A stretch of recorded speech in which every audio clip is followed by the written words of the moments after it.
created to have some fun together, sharing and singing. So, join and enjoy. Our love for opera brings us together. Thanks for being with us in this trip.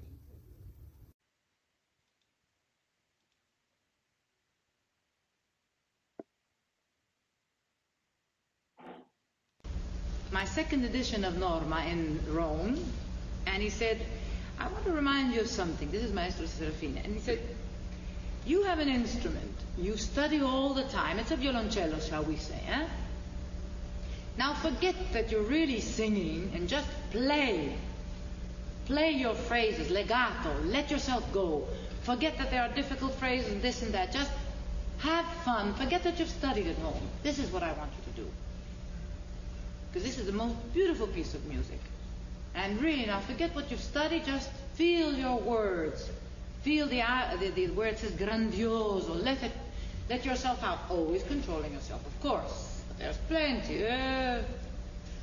Well, I wouldn't be afraid if I were you. See, with excitement comes very good. That's good. That means life. If you're excited, thank heavens. That's what I'm looking for. Life. You've got to breathe life in these things because they were born with life. And as you could listen, as you could hear yourselves in the voice of for many people, the greatest soprano to ever be on stage, Maria Callas, when she says that music, all these pieces of music were born with life in the conversation, in the lesson that she's having with mezzo-soprano Sheila Nasler. And they were singing something on Amneris, from Opera Ida. So it's very interesting when you listen to Maria saying that all these things were born with life and you have to breathe life in what you're singing. And this is the topic of our season 9 that we are opening today. This is the first episode. And we have as a guest, we have Rafael Eguia, we have Raffa over there that is going to be joining us for a good number of programs. I know that you will learn to appreciate the passion that he really has for music. And so, with that being said, hi Rafa, thank you very much for joining on this premiere episode. Hi everyone. Nice to hear you once again, my dear Ricardo. We have been acquaintances for a good number of years. Of course, we are not going to reveal how many years. I like to believe that you still think that we are not that old. But the thing here for our season 9 is that we will be paying more attention to the interpretation and the emotions that singers manage to convey. Of course, we will still be paying attention to the quality of the sound, the quality of the mission, the quality of the technique. But moreover, in this season, we are talking about the emotion that the singer is able to pass, to convey to the audience. Fortunately to us, everyone here, you will notice that Rafa is also a very passionate artist. He has been singing, I don't know, for a good number of years, over 10 or 15 or around 20 years, Rafa. I really don't have the number, but I know that music has been your passion for good number of years already, and you will notice yourself as we start with the content today. So enough with the content, and let me tell you how this is going to be about. In each program, we are going to be selecting a given song. That's very important.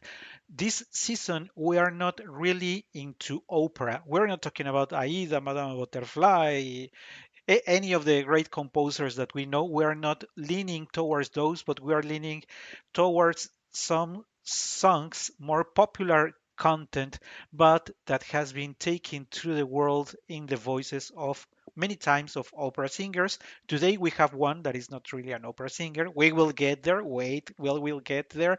But the reason why I wanted to have this season and have these extraordinary songs is because they are so extraordinary that they have passed the barrier of popular music and have reached the interest of many opera singers. And with that being said, why not? Why don't we start with O Sole Mio? Of course, even if you don't know the melody, the name you certainly know because everybody knows O Sole Mio. Composed, I wanted to say, well, I am going to refer to Italy because, of course, the Neapolitan music comes from Italy, even though I want to remark that I know that the Neapolitan music comes from a very specific region in Italy. So it is not the same to say Italian music and Neapolitan music. There is a difference, and even the language is Neapolitan, not really Italian, so we know that. But we are not going to stop there. I just wanted to mention it because before anybody tells me, but Ricardo, you need to refer to Naples and the Neapolitan region, not only Italy because of this, of this, of this. That is not the discussion. I know. I'm just pointing it out in the beginning. And enough with the introduction. Let's get into O Sole Mio. And the first thing that I would like to say is that we Latin people, I mean, both Rafa and I, we are Mexican. We are known for being passionate. Latinos are passion, right? That's sort of the stereotype, and sort of it is true. Yes, we are emotion. But for me, what I notice, we have discussed it with Katia as well. Italians are volcanoes. They are so passionate in what they say. I really believe that they even surpass Latinos because Italians open their mouths and they are already singing.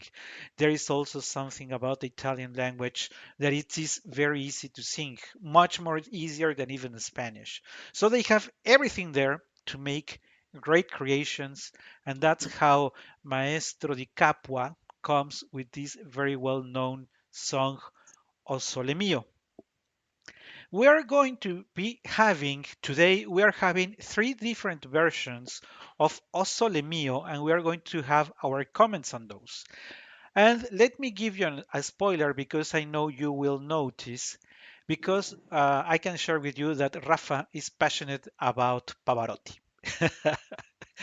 Of course, everybody who knows about or has heard about the three tenors knows that the voice of Pavarotti is beautiful, is brilliant, has a very nice sound. He has a very solid technique. So all the qualities of the voice of Pavarotti are not being put into question. We know the quality of singer that he was, and we also know that Pavarotti liked to sing Neapolitan music in his concerts. Pavarotti, being an Italian, he took Neapolitan music to every concert he made. He had also Le Mio, of course, he had Con Ingrato and many other Neapolitan or Italian music he brought to his concerts. He wanted to promote the music of his country.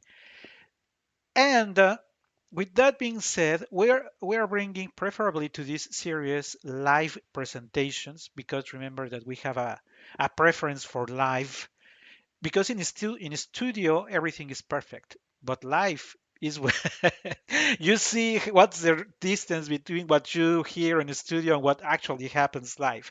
So we will have the opportunity of comparing, of course, with the years and the great experience that Pavarotti had. He hardly ever fell into trouble in his live presentation. So then again, enough with the introduction.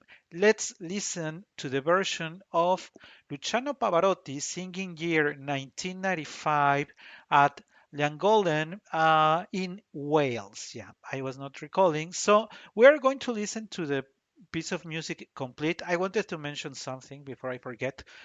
Since we are using music of several singers, it is possible, we don't know now, but it is possible that YouTube or our streaming platforms like Apple Music, Amazon, Spotify, any of the platforms that we are sharing our content through, it is possible that any of those block these audio parts. So if that is the case, if you and you were listening to us Amazon Music and then there is the program is suddenly cut or trimmed in some parts, it is because they decided to apply some copyright uh, limitation in a country, because also the limitations are not for every country. So should you be in Taiwan, maybe you won't be able to listen to the complete content as someone in Australia. So I just wanted to let you know, because this is the exception. This is the first time in our podcast that we are using complete pieces of music from other interpreters. So be aware that if you're in a country where there is a copyright restriction, you might not be able to listen to the complete content. I would invite you to go back to YouTube, and on YouTube, the complete audio and video piece will be available. So no more discussion, and let's listen to the very great singer Luciano Pavarotti singing O Sole Mio.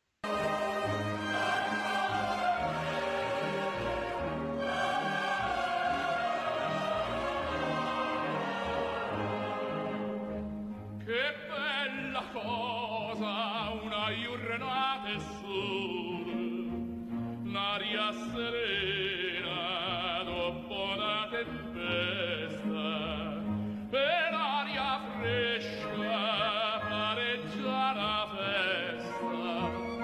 Che bella cosa una giornata e sole.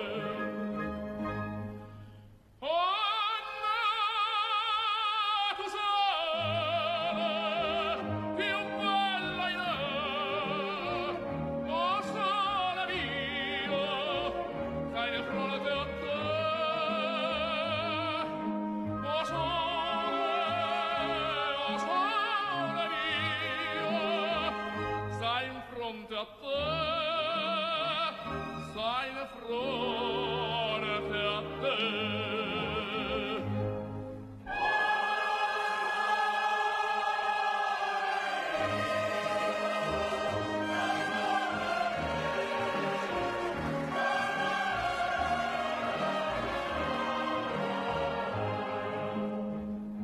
Quando fa notte o sole se ne scende, me viene quasi una malinconia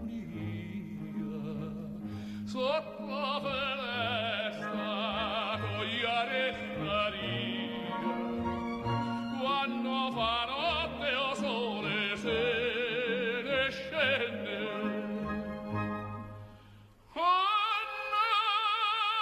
tu sole più bella in o sole mio, stai in fronte a te.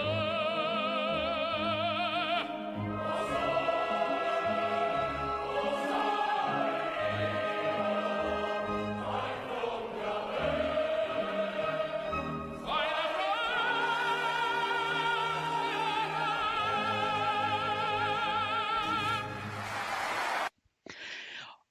Of course, there is a huge applause for Luciano singing O Sole Mio.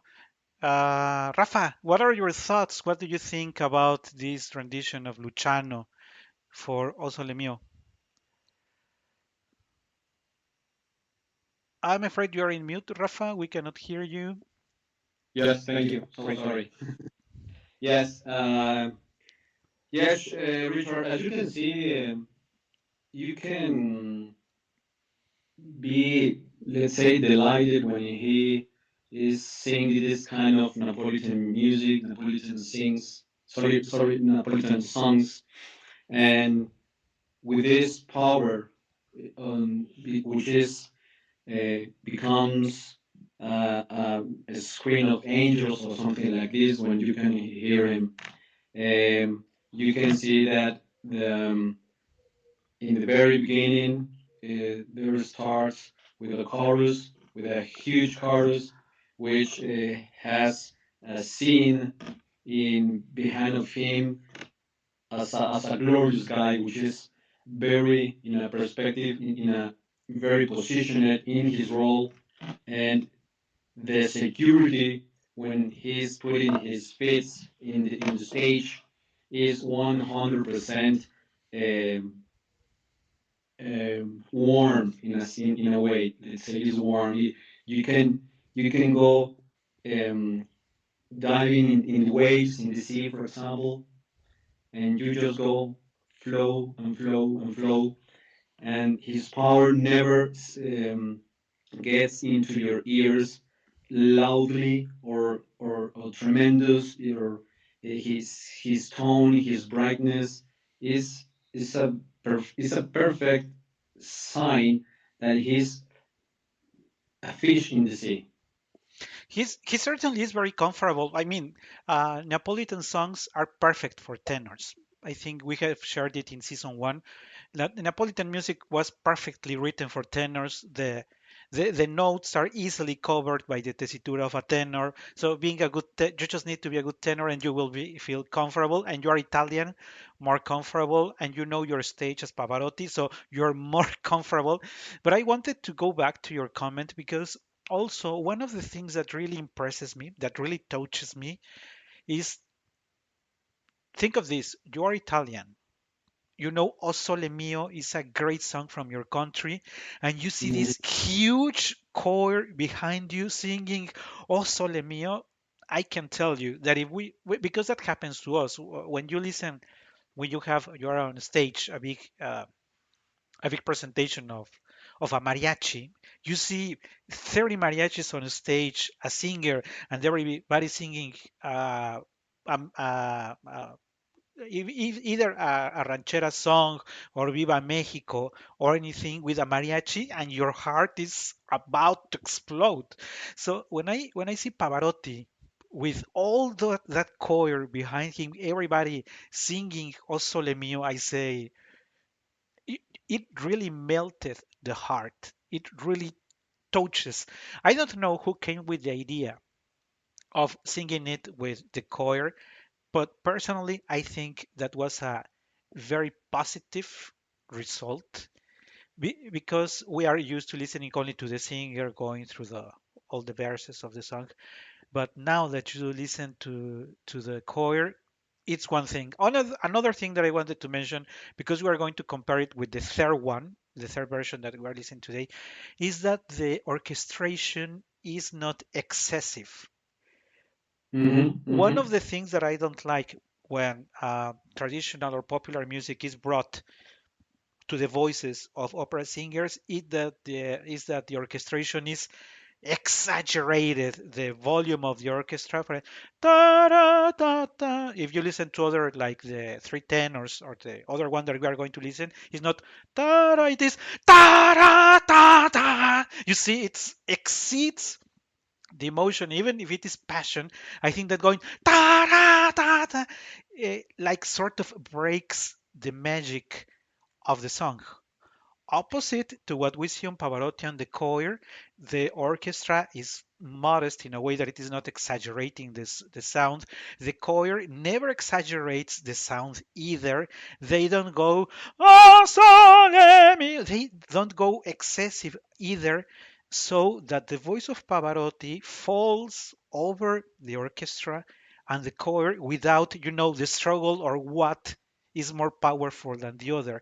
From my perspective, they match very Yes. well with good orchestration, no exaggerations in volume, nice Yes. participation of the choir, and of course the voice of Pavarotti. Sorry for the And it, interruption. I wanted to share not that. right. And as you can see, there's a little space. Well, not a space. There's in a minute one with 56 seconds. There's um, a moment when Pavarotti starts to sing in a passive voice. In fact, a little bit before he raises his hand and says, like saying, "Hey, that's my turn, and look at this, what I'm gonna do right now, right?" And starts,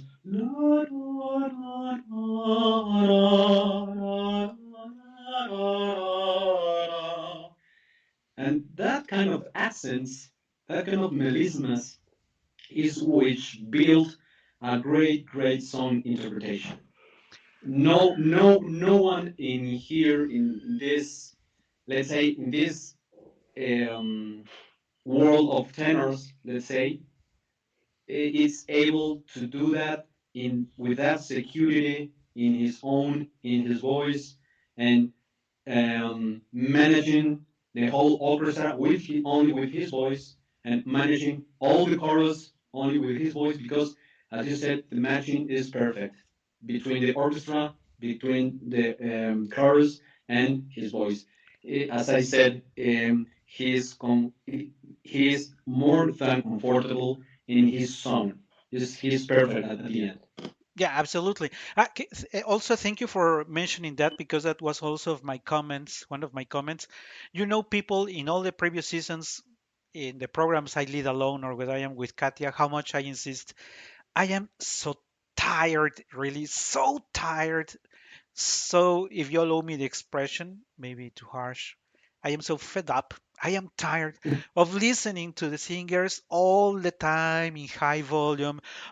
Flat. Malato sole, oh sole. That there is one moment when you feel tired of the notes and the volume because the singer is not doing anything except throwing everything out there. Hmm. And when you throw everything on, "Oh, sole mio, la sole de da da da da," it's tiring. After 30 seconds, you are tired. Yeah, it's Pa- totally flat. It's completely out of place because you are telling a story. The song, where I'm going to put the lyrics of the song in a second, it tells a story, a short story, but it's still a story. So you can and think that popular music is more like the spoken language. You're telling a story, and when you say, "Guess what?" and this happens, and your volume of your voice, but no, no, no, wait, now this is going to change. We do many things with our voices when we're telling a story. We should expect that the story that is being sung also has some changes, and Pavarotti understands it. That's why, very positively, he says, I am going to go low volume, pianissimo, and I will keep the attention of people. Pavarotti said, I have two options. I keep my high volume, or go the other way. Quando fa notte. And he, of course, was a success. That's what needs to be done because you will listen. Moreover, in this season, you will listen to me insisting on this. Don't yell all the time. It's Hmm. boring. It's tiring. That doesn't make you an artist. That Hmm. Hmm. just proves that you have a powerful voice and nothing more than that. That That's doesn't make right. you an artist. An artist Yes. understands and dares to use his resources to do something with the music. Because Pavarotti comes from this tone and then goes, "Mana," and everybody's like, ah, look, he's going quieter on the sound and he's still comfortable and he's still taking us through the song. Yeah. Yeah. And I assure you, and I can ensure you something that uh, um, his powerness of his voice, it, he didn't gave the 100%. Ah, They gave, absolutely. they gave the 70%, certainly, you know, because it's Pavarotti at the end. It's Pavarotti, and he manages his voice in a master way. And 100%. you're also correct on that one because at the end I have also mentioned it a number of times. Again, this season will give me the opportunity to insist on that because oh sole, stan pronti a te, the final stan pronti, he could have gone forever pronti a te, and like 7 seconds, 8 seconds, 9 seconds, and then do something and do like like excessive, but he chose not to do. But That's we right. know that he has enough capacity in his lungs, in his That's breath, right. to keep the note for much longer. We know he can. But he said, I don't need to do it. It's a Yeah. sole mio. What's the need to, I don't need to prove anything because they already know and I know who I am. And if I'm going Yeah. to prove it, maybe it's going to be on another opera aria, maybe in Cavaradossi or Aida or anything else. But for Sole Mio, if he had gone for an excessively long note at the end, it would have lost the magic Hmm. Hmm. because you have the choir, ta da ta ta, the orchestration, beautiful, ta da ta ta, him playing with the volumes of his sound, and at the end, ta da ta ta, to say it's out of place. Yeah. He Yeah. was, from my perspective, he was very wise on what he chose to do. Yeah, because he knows he knows he knows what has should be interpreted this Osolemiu song, so he knows perfectly what is needed in this interpretation or in this area. Now that I am putting on the screen the lyrics of O Sole Mio, by the way, it is I have the scores from Napolitan music, and not surprisingly, it is an edition that it's called Luciano Pavarotti Sings Neapolitan Songs. So this is an excerpt of that book with the music, because as I was saying in the beginning, we know that Luciano, being Italian, liked to take the music of his country to everywhere he presented throughout the world.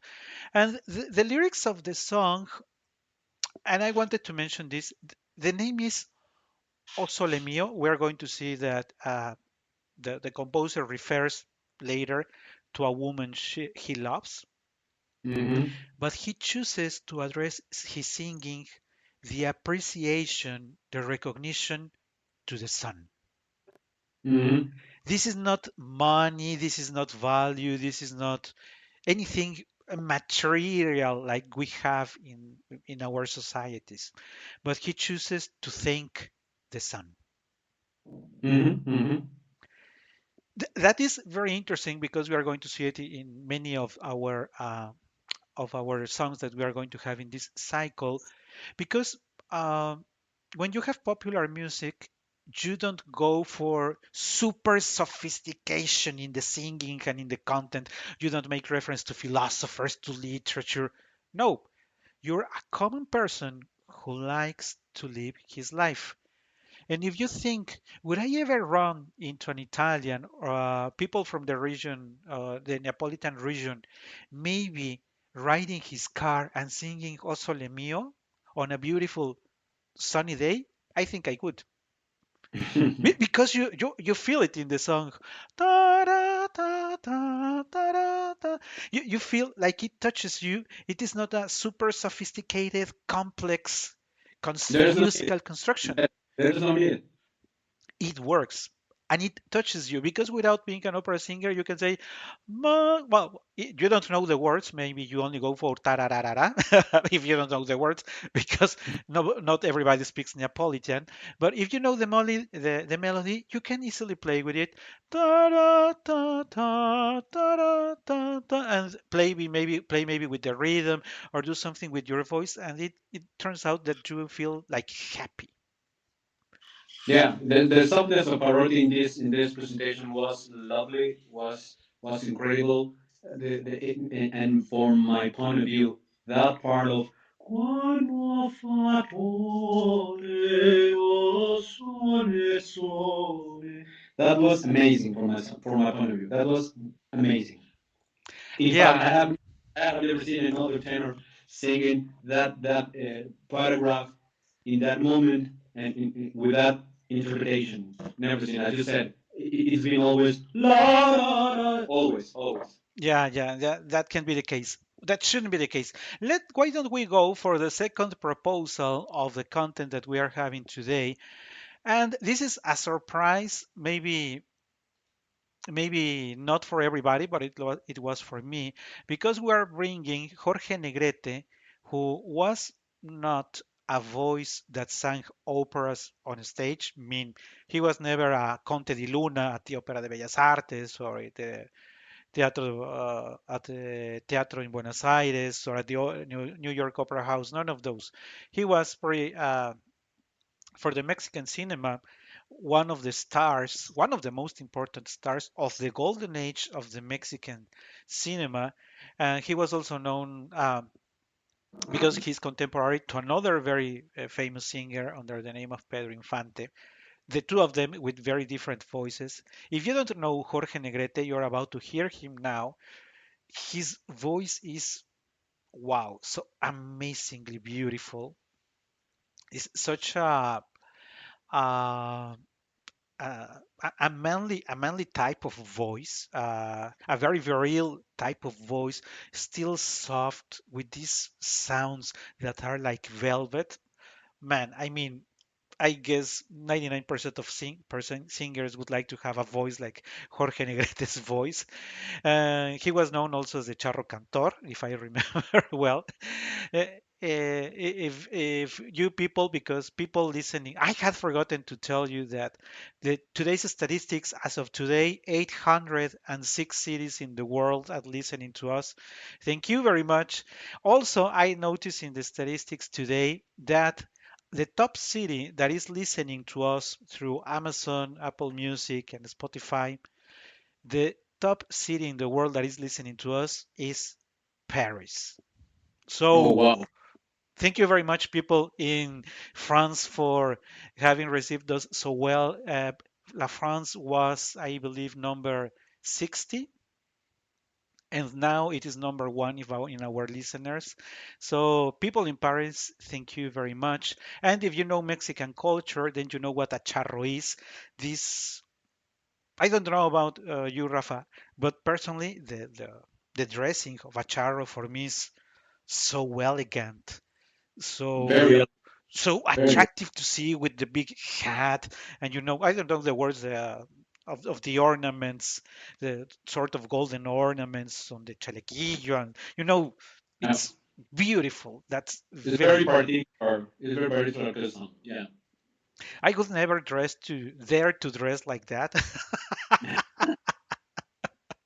But I admire whenever you see a people dressing like a charro, you say, Okay, maybe we don't have let's say the volunteer, I don't know how to say exactly in English, or bravery.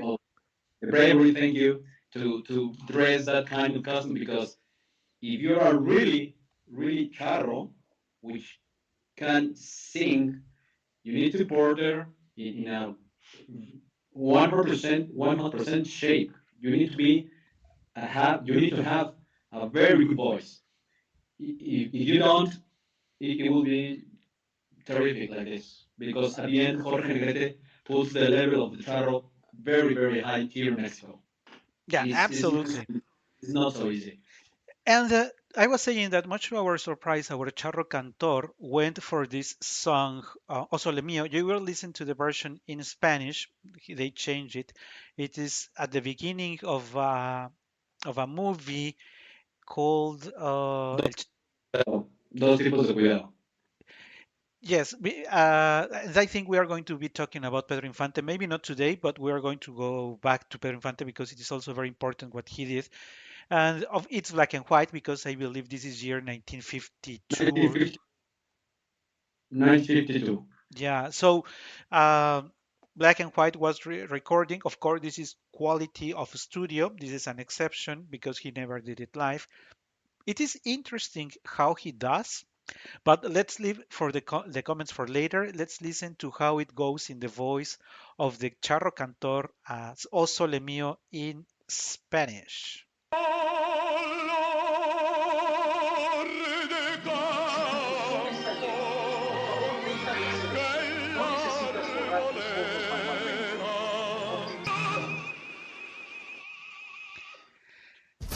So this has been the voice. Oh, let me pause it here. This has been the great voice of Jorge Negrete singing O Sole Mio, the version in Spanish. And before I give my comments on what I actually think of this rendition, I think I don't want to influence Rafa's opinion. So, Rafa, why don't you start sharing what your thoughts are on the overall O Well, Sole Mio? first of all, we can see in here that we are hearing another type of voice, another type of tesitura, because Jorge Negrete it's a baritone. So you can see versus Pavarotti's version, it's two um, two tones Lower, yeah. lower, or maybe three, or Three. maybe three It tones is lower. closer to a third, yeah. Yeah, three tones lower, and you can see because he starts to sing lo ro ro ro ro ro ro ro ro ro. It's too low, and obviously it's a note comfortable tone for Pavarotti, for example. In this case, that's obvious, but you can see in this interpretation from Jorge Negrete that uh, even though it's so low, you can hear it too great. So much. You can hear the feel. You can hear the interpretation that is quite good. Okay, and we are seeing in here a part of the screen in a movie, but when he was singing live, it was the same. He has no efforts in his voice. He has no efforts in order to explode his chest or something like this. He was very quiet because in the very beginning of Jorge Negreta's career, he was studying opera, in fact. So that's the reason why he's quite good about singing that kind of even as I said, even though it's very low, it's quite good to sing that kind of areas. You can see that the bass tone is extraordinary. You can understand precisely what he's saying when he's interpreting every single of these words in the lyrics. The brightness is great. I don't know how to say this technical word in English, but el timbre of his voice is great. And one important in his type of voice, the passaggio that he has in the at the end of the when you can hear the metals dum, boom, that passaggio is not so easy in his type of voice because at the end he's going or he's passing through the very low note to a very high note in just less than a second. Okay, and it has to be a very technique there. So that's my point of view in this interpretation from Jorge Negrete. And also, now that you mentioned about the last word, iluminar, we have also explained in other seasons that unfortunately for singers, Spanish is not a good language for singing, opposite to Italian, where everything flows very well. In Spanish, and moreover, the use of certain syllables, we have I, U, I, A. Iluminar requires, and it has also consonants that are uncomfortable. The M tends to be very nasalized. The N before the final A, so it goes I, L, U, M, I, N, A, R. So all those sounds, besides the changes that Rafa explained, Illuminar, you see, yes, it's difficult to work on the notes, but it is also difficult to work on the emission because the cavities or the resonators need to do many changes very rapidly so that it sounds well, and that's usually the path of disaster in many times when you want to sing because the E goes to the back and then the A goes more to the center and things starts to go very, very complicated. But he of course had rehearsed and has studied enough, and I think that one thing that we need to mention of course Jorge Negrete's voice is very beautiful. Of course the sound is also very warm, but one more thing that is very interesting. Jorge Negrete knows his voice. He knows what he can do And what he cannot. and what he cannot. And he says, I can go low and feel comfortable and sound nice, going to do it. Then I need to go Illumina and I feel comfortable, I'll do it. If there is something I don't feel comfortable, I will not do it. That's why when you listen to the recordings of Jorge Negrete, he's always at a very high level of quality in what he delivers because he knows very well his voice. As a result, we listeners we receive a very high quality of the final product of what he delivered. I mean, that's how he built his career because we knew it's going to be a song by El Charro Cantor. You know that it's going to be beautiful. The sounds are going to be there. His voice is not going to sound weak. He's not going to sound like he's being, tortured in the sounds. He's always so comfortable in the sound that you as a listener are comfortable in yourself. But there is something that I really need to mention, not on the positive side, and it is not Jorge. It's the arrangements. The arrangements are so 1950s. You know the female voices. Ta-da-da. For me, out of place. The arrangements in the music also too too cheesy, like cursi in Spanish, like too cheesy, because we come from listening to the original version of Pavarotti, the beautiful choir, the beautiful sound of the orchestra, and then we go to the movie and listen to the cheesy version for the cinema. That's the only thing that bothers me in the version. It's like, I this is the product. I certainly keep Jorge's voice. Of course, I cannot refuse to keep his voice because he's extraordinary, but the arrangements and the female voices, I understand that it's the style of the cinema of those years, but I really don't love the Yeah, female voices and the arrangement. Not for me. I I agree. It was as you said, it was the season at that time in the 50s.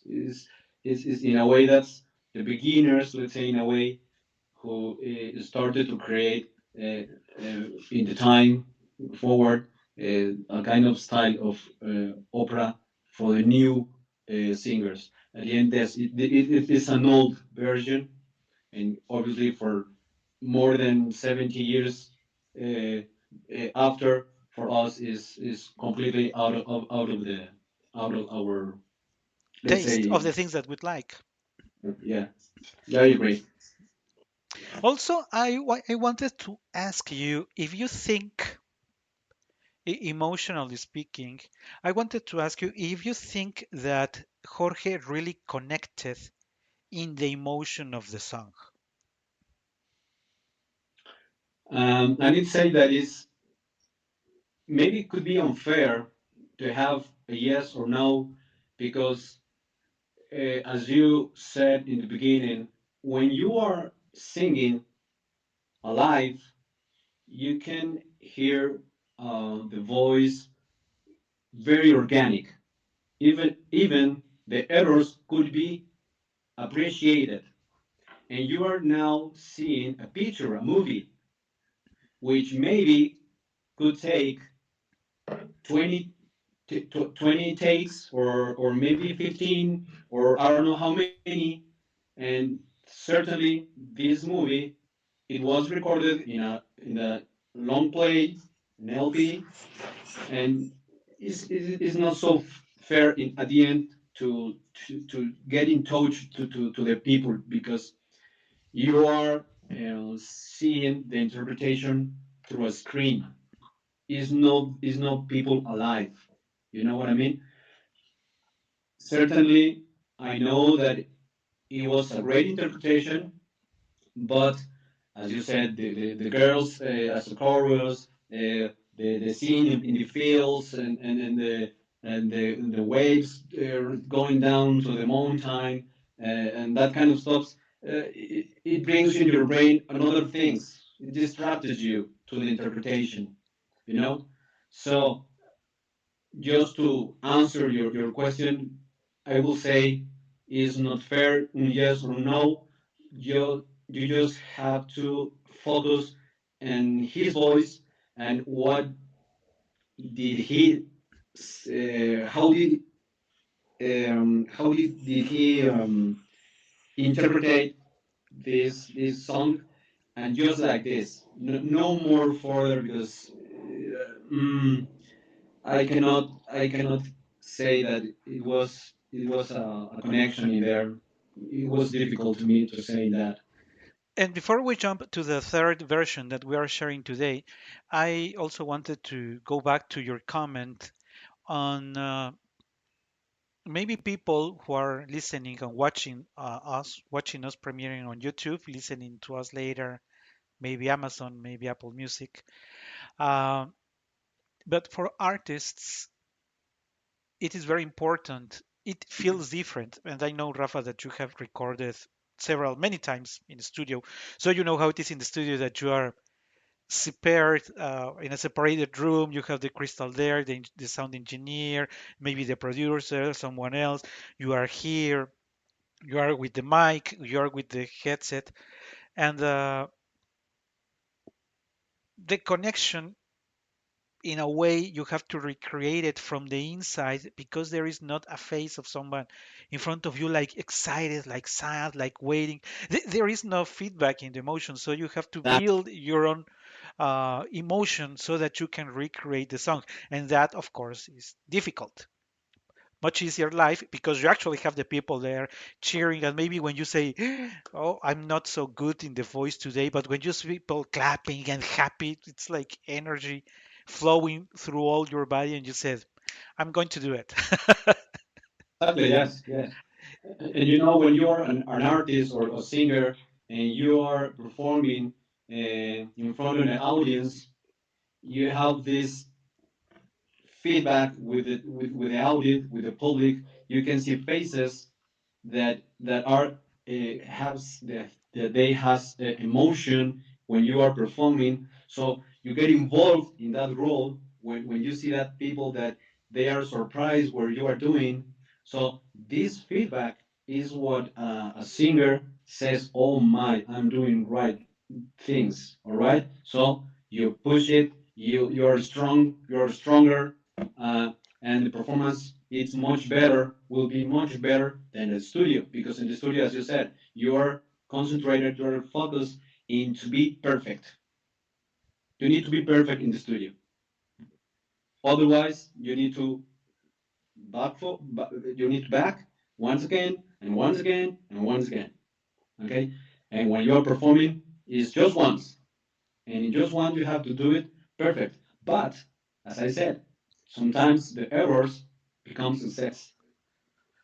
Many, many times. And let's go for our third version that we are sharing today. More no, recent singers, we are referring to the German singer, of course, Mr. Kaufmann, that many people know. Here, Mr. Kaufmann was much more younger. I think it was year 2008 of this recording. Yeah, in Moscow, December 16, 2008, when he sings with the baritone Dmitry Vorostovsky, which unfortunately passed away a few years, still very young. Horostovsky passed away. And but we have this recording live again of the two of them. And why is it particular?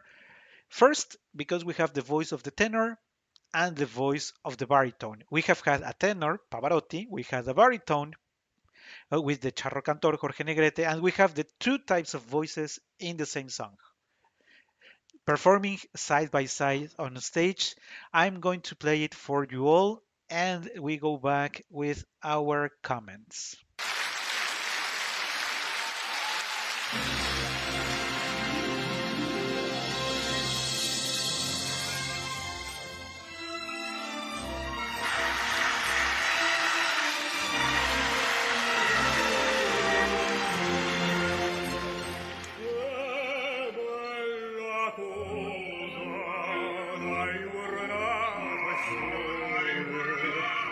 Aria serena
And so these are the voices of tenor Jonas Kaufman along with baritone Dmitry Vorostovsky.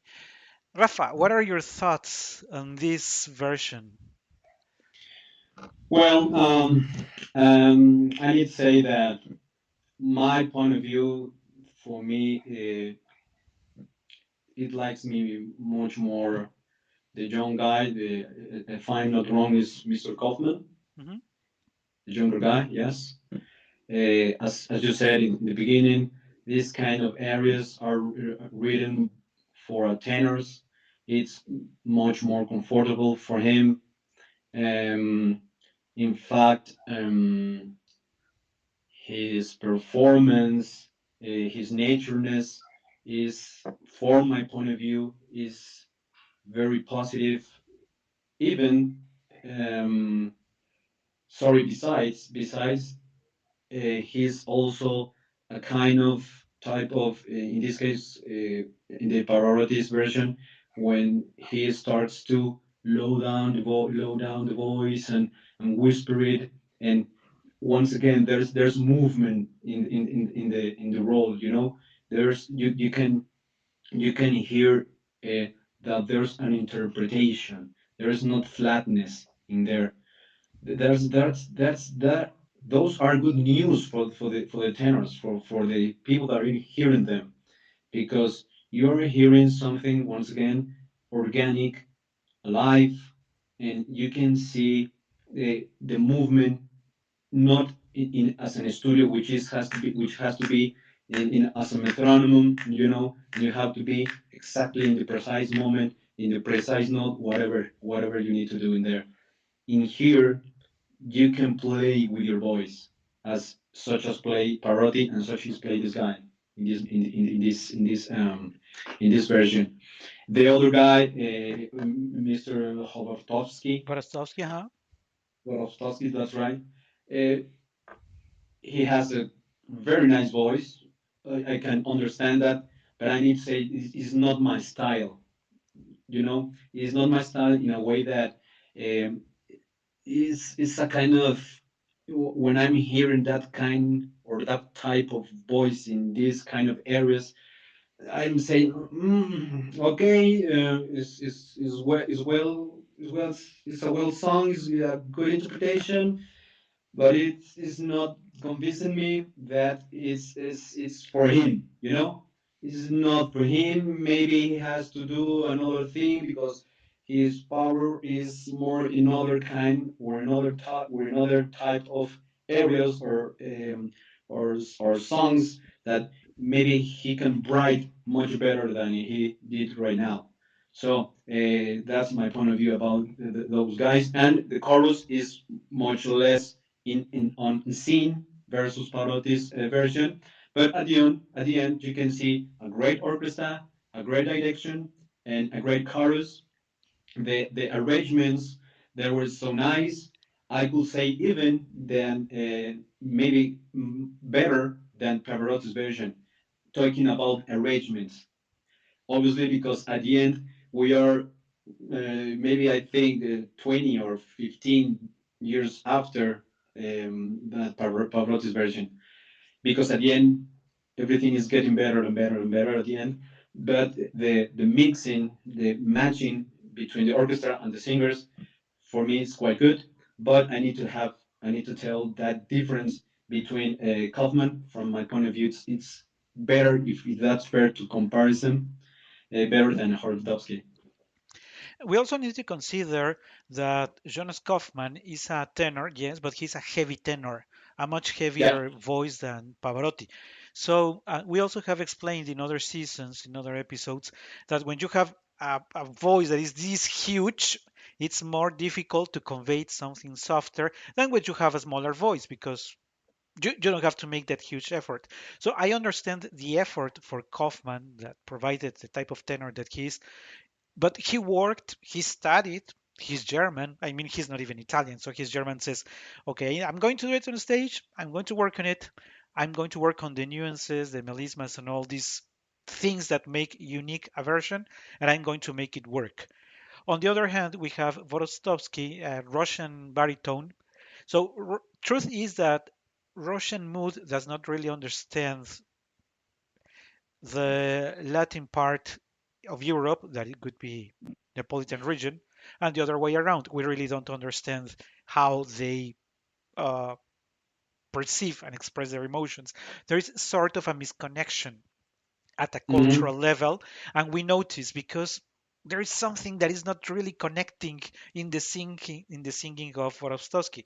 Of course, we know he has a beautiful voice, beautiful, mature, natural baritone voice, but there is something that is not really working there.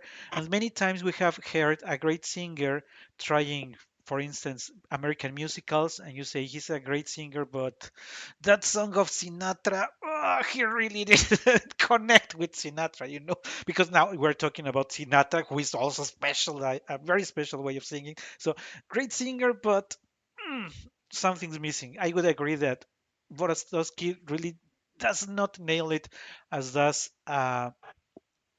Kaufman. What I don't like, uh, personally, I think that mainly at the beginning, the orchestration is a little too loud for my taste.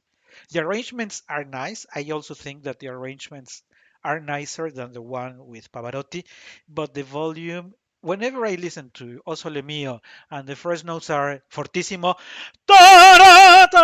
I usually don't accept it because, from my perspective, has to be more medium, somewhere between medium and forte, but not fortissimo. So when you open fortissimo, for me, I'm lost it. So when they start, da, da, da, I said no. Say da, da, da, da. Then you say, now we're talking. I also feel like the choir volume was exceeded, but I also think something that I wanted to share with you, Rafa. Okay. If you see the body language of the two of them, it is Yep. similar to what happens in the concert of the three tenors when then you're going to do this, I am going to do that, and yes, I'm going to help you. The score is there. Um, There's a little of a performance of what they are about to do. I know they had already agreed on that they were doing it, but to the public, we need to pretend that we are agreeing on who is singing what and how we're going to do it. It it is attractive, visually attractive doing it because you see that singers, because and moreover, opera singers are always stiff. Just stand up, stay here, and you sing. Oh, and sometimes you move your hands, but you're always like that. Very firm, very solid. If you're lucky enough, maybe the singer smiles. Maybe he never smiles. He finishes his aria, thanks the director, and leaves. That's what you see. But here you see Jonas having fun. You see Dimitri having fun. At the end, that is the frozen scene there. They are even touching, like having contact, and that feels warm. That's what I like it here. The version, even if Horostovsky does not really nail it vocally or interpretation wise, one feels the connection between the two singers, the two like two humans saying, "Yeah, let's do it. Let's go for it." And that's what I like about this one, that this is also more like relaxed, not stiff, relaxed. even if somehow agreed before they did it, it still manages to feel fine.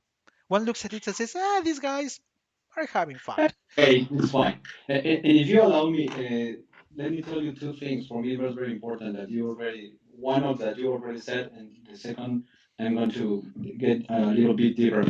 Number one, as this relationship between those guys, similar in a way with the relationship between those three guys in 1990 in as the three tenors, which was in that time very, very famous. Um, I can see that since that since that moment when the three tenors in 1990 start to do that kind of scenes, right, in the stage, it begins another kind of opera between tenors or between baritone tenors or singers of opera. That was the starting point. They made a kind of school, the good school, in order to the future singers for opera, because that's the opera needs at the end. Because we know that opera sometimes for many people is not so good accepted because sometimes it's boring or so loud or it's classic music and I don't like the classic music. I like rock or something like this.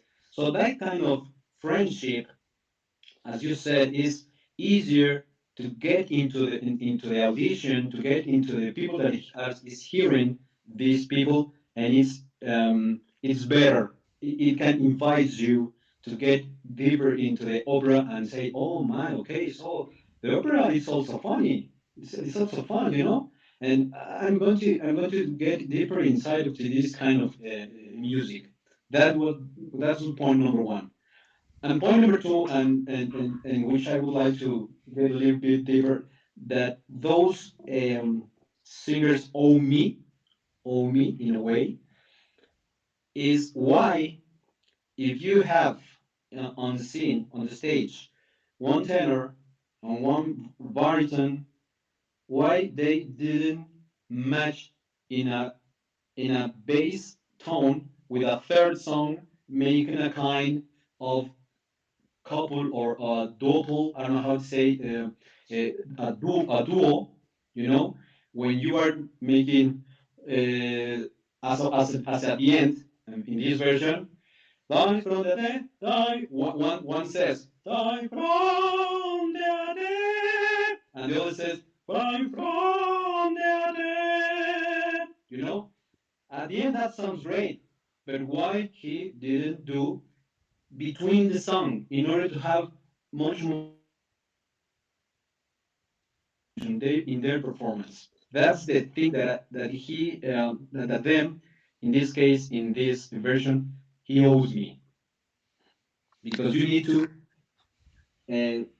uh, you need to approach, or you need to get the advantage to have these kind of two types different voices. That will be my comment there. Yeah, that's a very interesting point of view. Yeah, I understand. You say, why not joining the two voices instead of singing your part, my part, and the final two phrases together? No, that's basically what they do. Your part, And in the my same part. in the same melody, Mhm. because they were singing in the same melody, one with as a tenor and one as a baritone, but they never mixed. You know. That's a very interesting thing. Maybe in the future we can find a version if somebody else has done it. At the end, also the it is very common when you have a duet. And if you notice, when they are singing "Sto in fronte a te" before the final high note, you can barely listen to Kaufman because the baritone, of course, is a much wider, more powerful voice. So you cannot clearly listen to the tenor. So the tenor, what he usually does is that he goes higher at the end. So that's, hey, hey, I'm alive, I'm singing. Eh? So that's why he goes, so that now he can separate his voice actually from the baritone and you can hear him. That is a very operatic way of doing things. Personally, I don't like it. There are cases where I would say it sounds well, but there are other cases like this one where I don't like it because this is a nice song, not a competition. So singing together, Quando fa notte, that would have been so very nice instead of the competition at the end. So I think that could also be improved. I also agree what you say. Somehow, after having the three tenors on stage, opera singer said, "Hey, we can have a concert and still have fun. We can have a concert and have thousands of people there having fun with us." And that is the reason why we are going to close today's program with just the part, the very, very, very famous part of the O Sole Mio in the voice of the three tenors, the first concert they had in 1994, if I remember well, at Las Termas de Caracalla, because Pavarotti is going to do something that is not even written.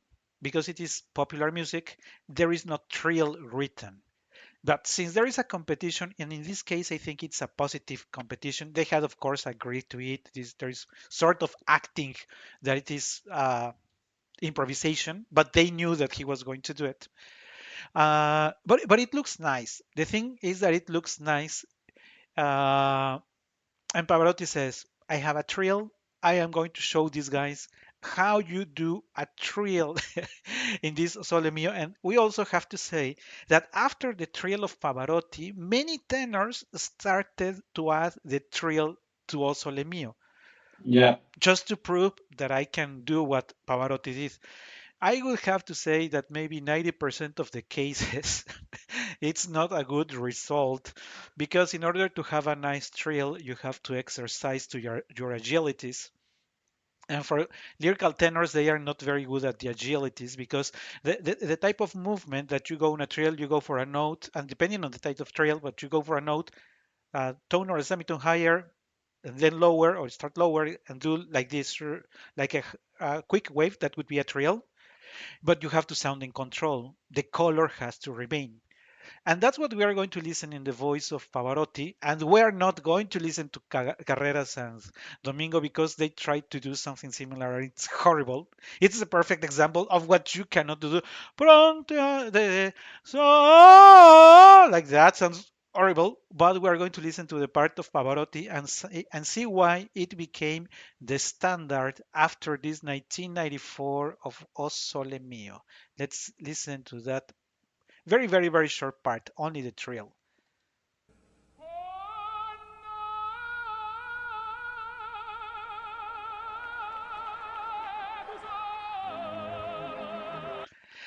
Of course, we all tenors would like to have a lovely trill like Mr. Pavarotti did. Through this, as I was saying, 90% of those tenors have never succeeded. But it's good because when you do things, you have to do it nicely. And personally, I think his trill there is very nice. It's perfect. Good Just one. sounds, good volume, believable. He doesn't run out of breath. It's there. It certainly is there. Yes, that's right. So to wrap up today's program, Rafa, for you, Pavarotti's version is a thumbs up or is a thumbs down? Thumbs Agreed. up. For El Charro Cantor, his version in Spanish from the movie, thumbs up or thumbs down? Thumbs up. At the end, at the end is yes. Yeah. Thumbs. Me, the voice, yes. The arrangements, the girls, no. And the final version, Mr. Kaufman and Forostowski, up or down? I say the middle. Yeah. Mm. The Mr. Trabrovsky or this guy, The baritone, uh-huh. yeah, the Barton. I'm not his fan. I need to say, no, at least not in this version of Also the Mio. Yeah, yeah. And with this, we're wrapping up today's program. Thank you very much for having followed us on this first episode where we addressed O Sole Mio, and we'll see you in a month with another international song that I hope you will enjoy. Thank you very much, Rafa, for having joined us. Thank you for inviting me. Thanks, Thanks so much. everybody, and see you very, very soon. Bye bye. You can follow our channel for the latest updates and more content. Opera We Love Singing, in just one word. Link in the description of the episode.